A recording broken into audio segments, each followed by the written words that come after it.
Hey, thank you for tuning back in. It's Trewood Ellie. Have you ever gone on a solo travel or a group travel? Right?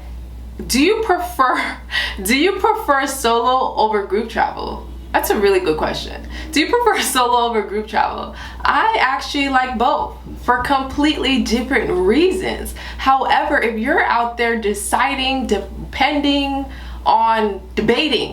out there debating if you want to do a solo travel or group travel, these are some things I like to consider when figuring out if I want to do a solo or group travel. So before I start, I actually have done a solo travel before. The first time I did a solo travel was actually to Thailand. I went to go meet my friend out there and we were backpacking together for about a month, and then after that I pretty much solo traveled in Bangkok and neighboring cities by myself. So from flying from the US, from New York to Bangkok was the first time I really flew by myself, literally. And I was scared, of course, because I never did that, but I knew it wasn't anything too scary, but it's just, you know, the unknown. Anything you haven't done or experienced before, of course, is gonna seem, you know, a little scary the first time. So that flight was just that travel time was about 28 hours. And so it was extremely exhausting and just kind of nerve-wracking because I'm one of those type of people who's always like, I overthink everything. So it was a trip, but it was definitely fun. So when I solo traveled, because I met up with her, it was really cool. We got to do some stuff. She already kind of was in the area that we were staying in, and then we moved on and did Burma together. And so together we actually experienced that for the first time, and that was really exciting. So when we came back into Bangkok and parted ways, that's when I really started doing my solo stuff. So being that the place that I was staying at stayed at a hostel, and that's where I stayed at when I first landed, and where she stayed when she kind of first got into Thailand also, it was kind of more familiar land, or area, so it made it comforting in that sense. So I did meet a lot of people who stayed at that hostel that were still there for a long period of time, and eventually clearly new people came, and so I met them too.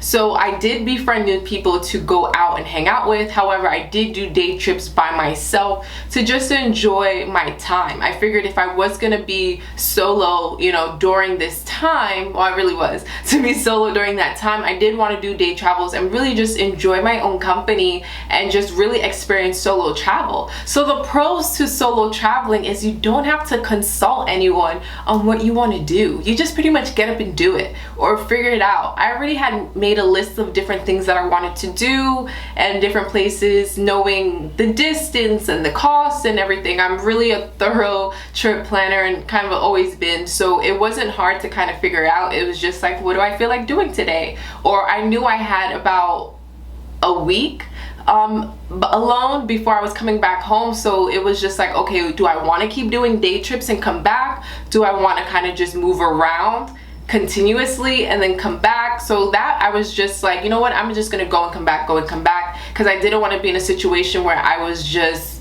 timing. I didn't want to put myself in a predicament where I'm too far from where I need to be, and that can really easily happen. And that kind of happened to me on that trip, and I actually had to extend it. But to bring it back to just being solo, I wanted to really enjoy my company, so I did do a lot of day trips to different cities and just, you know, went to the beach, got massages like every single day, just really treated myself and just really learned how to enjoy my own company. And that can be really hard sometimes, because I did have moments where I wanted to turn and tell my friend a joke but she wasn't there, or I wanted to, like, I saw something and I wanted to talk about it or just laugh about it or whatever, and literally it was just me. So what I did do during that time was I did journal a lot, just listen to music and just kind of like be present and just take everything in. And so yeah, I could have called family and friends back home or texted them, even though literally it was opposite time. So if I was awake, they were sleeping. If they were sleeping, I was awake. So I was just like, you know what, I'm just gonna enjoy this, and whatever I want to share to someone, I'll write it down. So I kind of did that a lot. And so it was nice though, just to decide like, I actually want to do this, I'm gonna go do it, or I'm ready to go do this, I didn't have to wait and stuff. Because sometimes what happens when you're traveling with a group of individuals is, one, you have people who all travel differently. We have people with different characters and different personalities, and that can either work really well or that can go really, really wrong.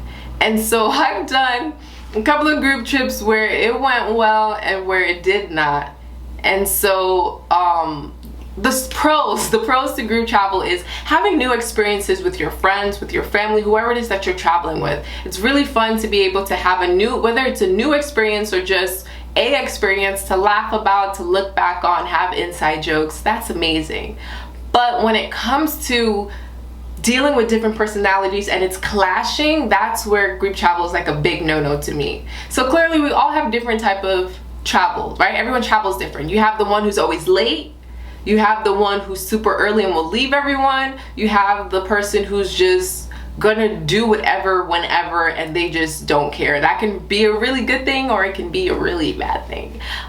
You have the individual who comes on a trip and doesn't have any money to spend on literally anything and is just borrowing money from everyone.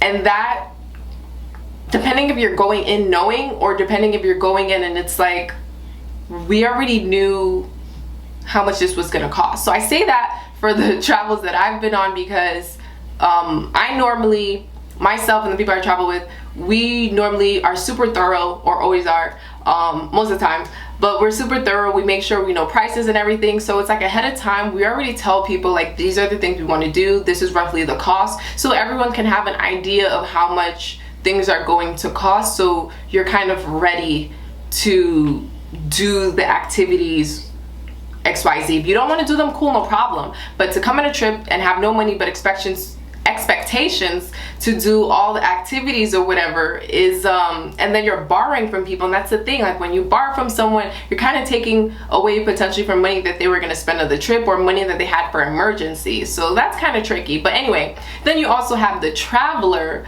who just doesn't want to go out, wants to stay inside, whether that's staying in a hotel, you're staying at an Airbnb, hostel, like they literally flew to the destination and they're just gonna stay wherever your accommodation is and that's it. And it's like, you could have had a free staycation at home or a staycation at a cheaper place where you live and spent less money still. Anyway, but everyone is a different type of traveler. So sometimes when you mix that together, it can work really well.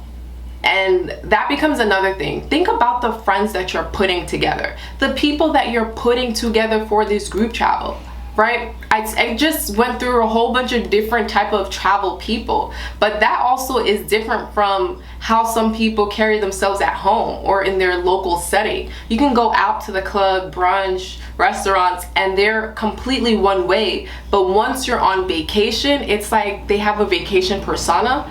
And that might not be someone you want to be around. So for me and our group, we kind of set out a statement like, listen, we don't have to do everything together, right? That's one, we don't have to do everything together. Everyone may not want to get up early and go to breakfast. Everyone may not want to go swimming. Everyone may not want to go shopping. Or to the museum, whatever it is. And that is totally fine. But you have to also understand, if you're not going to go on these things, that means you're doing stuff on your own and you have to be okay with doing that on your own. So just putting that stipulation and just putting out those statements. So I like to consider it like this. If I want to go on a trip and I'm not sure if I want to go with a group or go solo, I think about where I'm going. What type of experience do I want to have? Do I want to have a group experience? Is this more like a location for a more fun city where I would rather be with a group of people? Or is this a place where I'm okay with being solo, right? And so that helps me decide. If I had conversations with individuals about potentially going to this location, and like we've discussed it so many times, then I'm clearly going to go with that person and potentially other people as well. When it comes to figuring out who you want to put together, another great thing you can do is set up a meet and greet for everyone to hang out together at home before you leave, just to know if everyone gels. So I went on one group trip. It was a Euro backpack trip, and that was a trip that was really great until it went south. and for a number of different reasons. So that was fun, and then it made me feel like I don't know if I want to do group travel again. And then years later, I was put in a situation where I ended up doing a huge group trip with individuals I actually did not know. I only knew 2 of the people going, and I think it was about a group of 12 of us. So I was really going into that super nervous. I did help plan it, so I was okay with pretty much doing my own thing. I was like, I already helped plan the trip, so I know where things are, what I want to do. If I need to navigate on my own, I have completely no problem. I don't care if I don't know how to speak the language. I've pretty much been able to get around in a lot of places that I've been, whether I knew the language or not. It doesn't matter. I'm gonna figure it out. So it was easy for me to go with that mindset that in the event I need to branch off and go on my own, it's totally fine. Don't worry about me. We'll check in with each other. I'll see you guys back at where we're staying. But that trip ended up turning out really well. We all pretty much got along. We were in a whole group message prior to the trip for a couple of months, so that also helped kind of build or form type of relationships, because we were just talking, just having jokes and just sharing information, kind of planning and sharing with everyone, you know, are you guys interested in doing this and that? And so that really helped to form some type of bond. So when we met, it was like, oh, like that's you. And so that definitely helped for individuals who are putting people together and everyone doesn't know each other. If you can't actually meet up, and I wasn't living in the same state as everyone else either, so if you can't actually meet up, that's another great thing you can do. So when it comes to solo or group, they're both really great. There's some really good pros, and then there's some huge cons, but at the end of the day, you will never know if it's worth it. Sometimes it's not even the fact that you went with a group. Sometimes it can just be a one-off situation where it just wasn't the right. You never know what's going to go right or wrong. So don't write off doing group travels, and don't write off doing solo travel. I love solo traveling, and I actually plan to do a whole lot more coming up in the very near future. And I'm so excited to share those along with you guys as well. And I will definitely be doing a lot more group trips as well, more than I actually even thought I would. But that's because I've had so many great experiences that it's just like, you know, why not? A lot of the times I do try to keep the group small because it's just easier to move around, and it's just easier when it comes to making decisions about stuff. And I just try to think about, who am I putting together? If I don't think these people are gonna gel, whatever. I did have a trip where it was a random group of friends. It wasn't extremely random. We all knew each other, we all met, so I knew we'd work, but it was still kind of random, and it was still one of the best trips I've been on. So you just have to decide, right? When it comes to the group, who are you putting together, right? Where are you going? If you want to solo travel, consider these things for solo travel. Going to a country that speaks the language you speak.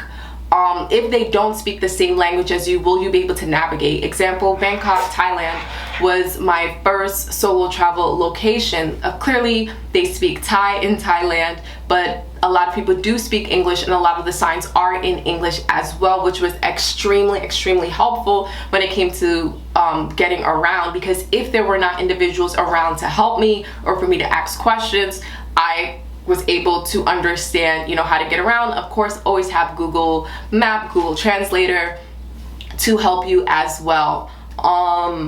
What else is a good thing to consider? Just, yeah, what type of experience do you want? Like, there's so many places I would recommend, but another thing when it comes to solo travel, I would say going to a tourist-friendly country, city.